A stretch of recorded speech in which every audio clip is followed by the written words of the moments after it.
जय हिंद दोस्तों, मैं कुणाल आपका स्वागत करता हूं। ये हमारे इकोनॉमिक्स के सीरीज का 24वां लेक्चर है और आज का टॉपिक है राष्ट्रीय आय भाग 3, जिसे इंग्लिश में नेशनल इनकम पार्ट 3 कहते हैं। तो आइए देखते हैं इसके अंतर्गत हमें क्या क्या पढ़ना है। इससे पहले वाले लेक्चर में हम लोग सकल घरेलू उत्पाद की चर्चा की थी। जो हम लोग राष्ट्रीय आय पढ़ रहे थे, राष्ट्रीय आय को आकलित करने के जो 4 तरीके थे, उसमें से सबसे पहला तरीका था सकल घरेलू उत्पाद, जो कि सबसे महत्वपूर्ण आंकड़ा होता है, जिसकी चर्चा सरकार भी करती है, विश्व की अन्य संस्थाएं भी करती है। तो सकल घरेलू उत्पाद के संबंध में पिछले वाले लेक्चर में डिटेल अध्ययन कर चुके हैं। तो आइए अब जो शेष टॉपिक बच चुका है, 3 टॉपिक जो है शुद्ध घरेलू उत्पाद एनडीपी, सकल राष्ट्रीय उत्पाद जीएनपी और शुद्ध राष्ट्रीय उत्पाद एनएनपी है, इसके संबंध में चर्चा करते हैं। तो हम लोग पूरी तरह से राष्ट्रीय आय की जो अवधारणा है वो क्लियर हो जाएगी। तो आइए शुरुआत करते हैं कि शुद्ध घरेलू उत्पाद होता क्या है, जिसे इंग्लिश में नेट डोमेस्टिक प्रोडक्ट कहते हैं। शुद्ध घरेलू उत्पाद नेट डोमेस्टिक प्रोडक्ट, जो इसके ये भी शुद्ध घरेलू उत्पाद नेट डोमेस्टिक प्रोडक्ट, ये भी जीडीपी की तरह ही है। इसमें भी 1 साल का समय होता है, इसमें भी विनिर्मित वस्तुएं और सेवाएं होती है और इसका मौद्रिक मूल्य भी होता है। बस इसमें एक फर्क होता है, मूल्यह्रास। इसमें फर्क क्या होता है? मूल्यह्रास, जिसे डेप्रिसिएशन कहते हैं, यानी कि वस्तु जिसके जरिए उत्पादन कर रहे हैं उसके मूल्य में कमी आ रही है, उसे मूल्यह्रास कहते हैं। तो ये क्या हो जाएगा? एनडीपी यानी कि नेट डोमेस्टिक प्रोडक्ट क्या हो जाएगा? तो टोटल जीडीपी में से अगर हम लोग डेप्रिसिएशन को घटा देते हैं तो एनडीपी निकल आता है। ठीक है, तो टोटल जीडीपी में से अगर डेप्रिसिएशन को घटा देते हैं तो एनडीपी निकल आता है। यानी कि यह किसी भी अर्थव्यवस्था का वह जीडीपी है जिसमें से आप एक वर्ष के दौरान होने वाले जितने भी मूल्यह्रास हैं उसको घटाने के बाद जो बचता है उसे हम शुद्ध घरेलू उत्पाद कहते हैं। ये रहा अपना एनडीपी। अब एनडीपी को थोड़ा सा समझते हैं पूंजीगत वस्तुओं के संबंध में, कि जो कैपिटल गुड्स होती हैं, यानी कि जैसे मशीनें होगी, फैक्ट्री हो गई, इसका हम लोग मशीनों का फैक्ट्री में उपयोग करेंगे। इससे क्या होगा कि उसमें मूल्यह्रास होगा और जो मशीनें हैं उसमें घिसावट आएगी। तो उसका उपयोग करने से, उसमें घिसावट आने से उसके मूल्य में कमी आएगी, उसके कीमत में कमी आएगी। यह मूल्यह्रास होता है, डेप्रिसिएशन होता है। जो डेप्रिसिएशन की दर होती है वो सरकार फिक्स करती है। क्या करती है? सरकार जो क्या करती है, इसको फिक्स करती है।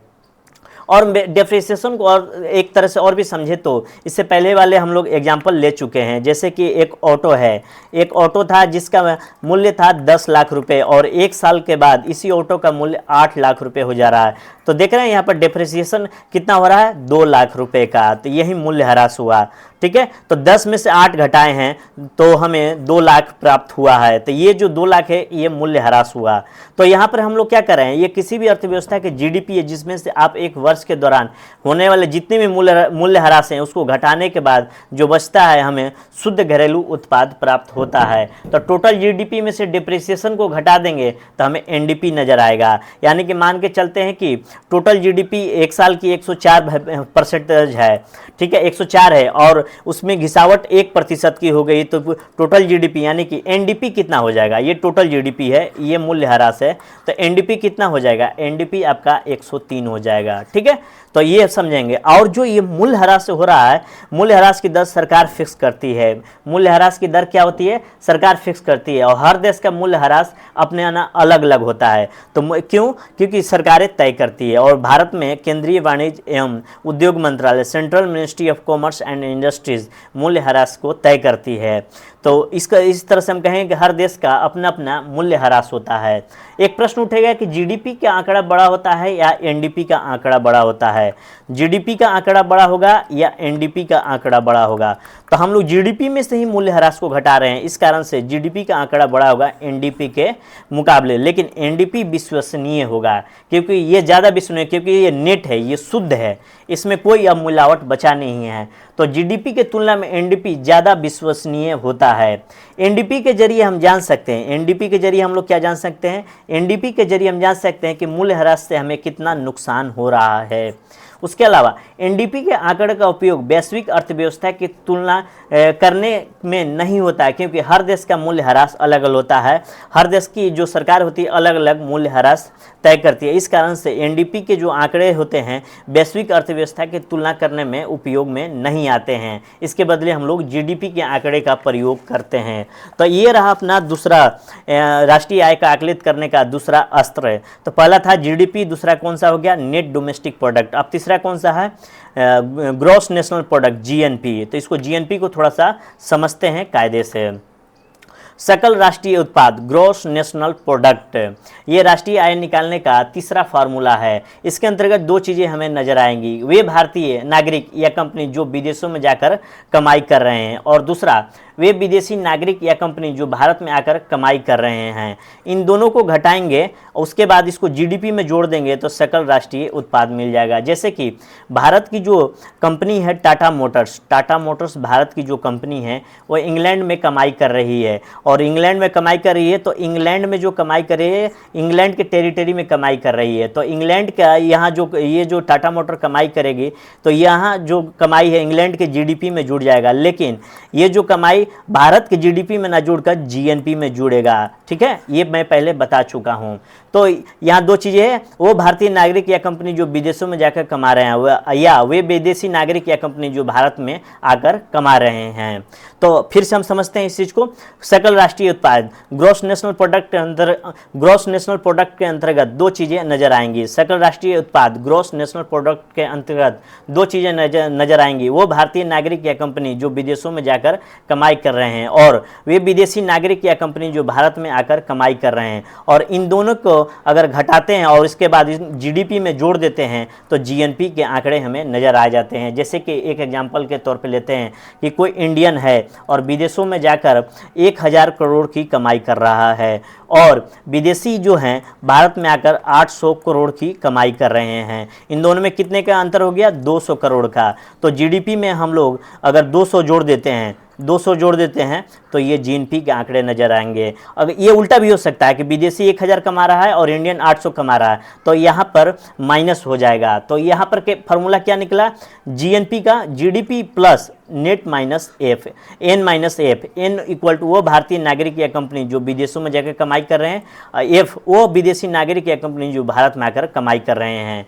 तो दोनों पर हम लोग घटाएंगे, उसके बाद जीडीपी में जोड़ देंगे तो जीएनपी के आंकड़े नजर आ जाएंगे।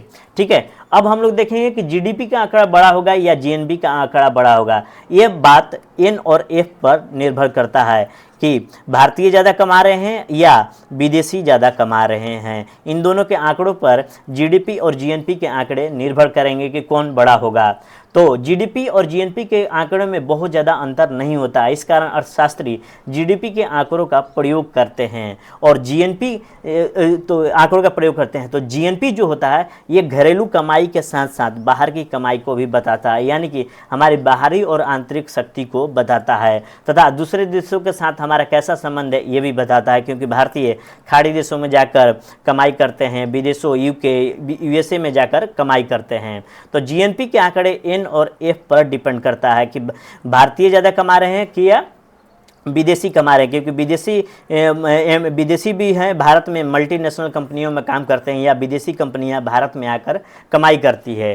तो ये जीएनपी के आंकड़े एन और एफ पर डिपेंड करता है। ठीक है, और इसको एन और एफ के दोनों को अगर घटा लेते हैं तो जीडीपी में जोड़ेंगे तो जीएनपी हमें नज़र आएगा। ठीक है, तो ये रहा अपना ग्रॉस नेशनल प्रोडक्ट। ये अब आप समझते हैं कि एनएनपी क्या होता है। जैसे कि जीडीपी हम लोगों ने पढ़ा था ना, जीडीपी पढ़ने के बाद अगर इसमें से जी की जगह एन लगा देते हैं तो एनडीपी निकल जाता है, यानी कि जीडीपी में से हम लोग मूल्यह्रास को घटा रहे थे तो एनडीपी निकल जा रहा था। उसी प्रकार जीएनपी में से अगर हम लोग मूल्यह्रास को घटा देते हैं तो एनएनपी निकल जाएगा। शुद्ध राष्ट्रीय उत्पाद नेट नेशनल प्रोडक्ट, ये जो क्या होता है इसको हम लोग थोड़ा सा समझते हैं कि नेट नेशनल प्रोडक्ट जो होता है जीएनपी में से अगर डिप्रिसिएशन को घटा देते हैं तो एनएनपी निकल जाता है, नेट नेशनल प्रोडक्ट निकल जाता है। तो ये रहा शुद्ध राष्ट्रीय उत्पाद। जैसे कि जीडीपी में से डिप्रिसिएशन को हम लोग घटाए थे तो एनडीपी निकल आया था। उसी प्रकार जैसे कि जीडीपी, जैसे जो हम लोगों ने पीछे पढ़ देखा था ना, जीडीपी में से डिप्रिसिएशन को घटाए थे तो एनडीपी निकल आया था, उसी प्रकार जीएनपी में से डिप्रिसिएशन को घटाएंगे तो एनएनपी निकल जाएगा, यानी कि शुद्ध कमाई हमारे सामने नजर आएगी। तो सकल राष्ट्रीय उत्पाद में से मूल्यह्रास को घटाने के बाद जो आय शेष रहती है उसे ही किसी अर्थव्यवस्था का शुद्ध राष्ट्रीय उत्पाद कहते हैं, और एनएनपी को किसी भी अर्थव्यवस्था की राष्ट्रीय आय कहते हैं। ये वास्तविकता के नज़दीक होता है क्योंकि इसमें नेट होता है डिप्रिसिएशन को घटाने के बाद। ठीक है, एनएनपी को हम लोग समझते हैं प्रति व्यक्ति आय से। प्रति व्यक्ति आय पर कैपिटा इनकम है, एक तरफ होता है प्रति व्यक्ति आय और दूसरा होता है राष्ट्रीय आय, यानी कि सभी नागरिकों की आय मिलाकर हम लोग राष्ट्रीय आय निकालते हैं। ठीक है, तो सब प्रति व्यक्ति आय यानी प्रत्येक व्यक्ति की आय को जोड़ देंगे तो राष्ट्रीय आय निकल जाएगा, लेकिन ये बड़ा ही कठिन काम है। हम लोग औसत के रूप में देखेंगे क्योंकि हर व्यक्ति की आय अलग अलग होती है, तो औसत आय हम लोग लेकर चलेंगे। तो औसत आय क्या होती है कि कुल आय को अगर जनसंख्या से भाग दे देते हैं तो औसत आय निकल जाती है। मान लें कि 10 लोग हैं और उनकी आय है 15 रुपये, तो टोटल आय कितना हो जाएगा 150। अगर उसको 10 से भाग लगा देंगे तो 15 इसकी औसत आय हो जाएगी। तो औसत आय हो जाएगा कुल आय अपन जनसंख्या। उसी प्रकार प्रति व्यक्ति आय निकालने के लिए क्या करेंगे कि जीडीपी या जीएनपी यानी कि ये जो राष्ट्र की आय है उसको कुल जनसंख्या से भाग दे देंगे तो प्रति व्यक्ति आय निकल आएगा। तो अक्सर हम लोग जीडीपी का प्रयोग करते हैं क्योंकि जीएनपी जो होती है अलग अलग देशों की अलग अलग जनसंख्या होने के कारण जीएनपी में फर्क नज़र आएगा। जनसंख्या अलग होने के कारण जीएनपी के आंकड़े अलग अलग होंगे, इस कारण जीडीपी के आंकड़े का प्रयोग किया जाता है। तो प्रति व्यक्ति आय जीडीपी को जीएनपी से भाग ले, जीडीपी या जीएनपी को टोटल पॉपुलेशन से भाग दे देंगे तो प्रति व्यक्ति आय निकल आएगा। और प्रति व्यक्ति आय से हमें क्या क्या जानकारी प्राप्त होगी, इससे हमें जानकारी होगा कि किसी भी राष्ट्र के नागरिकों का जीवन स्तर क्या है, लिविंग स्टैंडर्ड क्या है।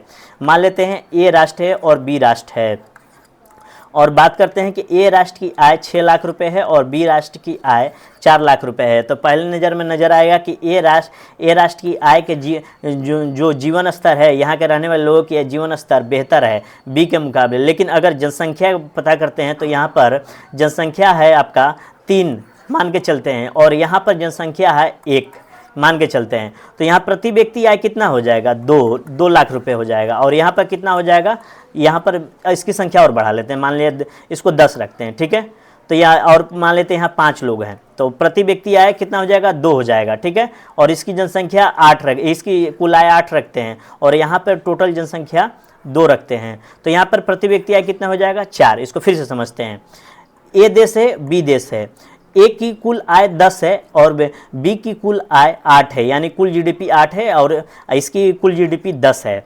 एक सिंपल से एग्जांपल से समझते हैं तो आपको पहले नज़र में लगेगा कि ये देश का नागरिकों का जीवन स्तर बेहतर होगा बी के मुकाबले। लेकिन अगर जनसंख्या यहाँ पता करते हैं कि ए में 5 लोग रह रहे हैं, वहीं पर बी में 2 लोग रह रहे हैं, तो प्रति व्यक्ति आय कितना हो जाएगा 2 हो जाएगा। और यहाँ पर कितना हो जाएगा प्रति व्यक्ति आय 4। तो प्रति व्यक्ति आय यहाँ क्या दिखा रहा है कि 4 है यहाँ पर, तो इसका जीवन स्तर बेहतर होगा।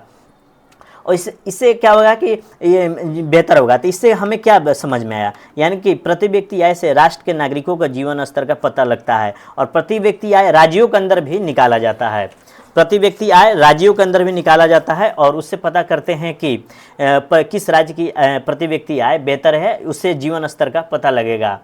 प्रति व्यक्ति आय जो है का मतलब मनरेगा का मजदूर और मुकेश अंबानी की आय में समानता है। ठीक है ना, मुकेश अंबानी की आय में समानता है। मनरेगा के मजदूर के मान के चलते हैं 1 लाख रुपया प्रति ईयर है, तो मुकेश अंबानी का भी 1 लाख प्रति ईयर मान के चलेंगे। ऐसा पॉसिबल है नहीं, हम लोग औसत यहाँ निकाल रहे हैं। मुकेश अंबानी का तो सेकंड में ही लाखों की कमाई हो जाती है। तो उदारीकरण के बाद क्या हुआ था कि डिस्पैरिटी में वृद्धि हुआ था, असमानता में, आय की असमानता में वृद्धि हुई थी। धन का वितरण जो था कुछ ही लोगों के पास सिमट कर रह गया था, गरीब और गरीब होता चला गया, अमीर और अमीर होता चला गया। तो प्रति व्यक्ति आय जो होता है समाज के आर्थिक परिदृश्य को अच्छे ढंग से प्रस्तुत नहीं कर पाता है, सही रूप में प्रदर्शित नहीं कर पाता है। तो इस कारण से एनएनपी और जीडीपी के आंकड़े का प्रयोग पर कैपिटा इनकम के लिए होता है, परंतु जीडीपी के आंकड़े का प्रयोग सही रूप में होता है। तो ये सब मत समझिए कि पर कैपिटा इनकम की जो आंकड़े हैं वो समाज की आर्थिक परिदृश्य को दिखा रहा है। तो ये रहा अपना कुल राष्ट्रीय आय का टॉपिक। तो हम लोगों ने 4 टॉपिक का अध्ययन किया था। जिसमें सबसे पहले हम लोग ने जीडीपी से शुरुआत की थी, उसके बाद आज एनडीपी देखा था, उसके बाद जीएनपी देखा था, उसके बाद एनएनपी देखा था। तो ये 3 चीज़ें हम लोग बारी बारी से आज देखे थे। तो आज भर इतना ही रखते हैं। कल हम लोग राष्ट्रीय बचत के संबंध में अध्ययन करेंगे। ये राष्ट्रीय बचत एवं राष्ट्रीय निवेश क्या होता है। हम लोग तो राष्ट्रीय आय पढ़ लिए, अब इसके बचत और निवेश के संबंध में जानकारी प्राप्त करेंगे। तो आज भर के लिए इतना ही रखते हैं। आपके सहयोग के लिए धन्यवाद। नमस्कार, जय हिंद।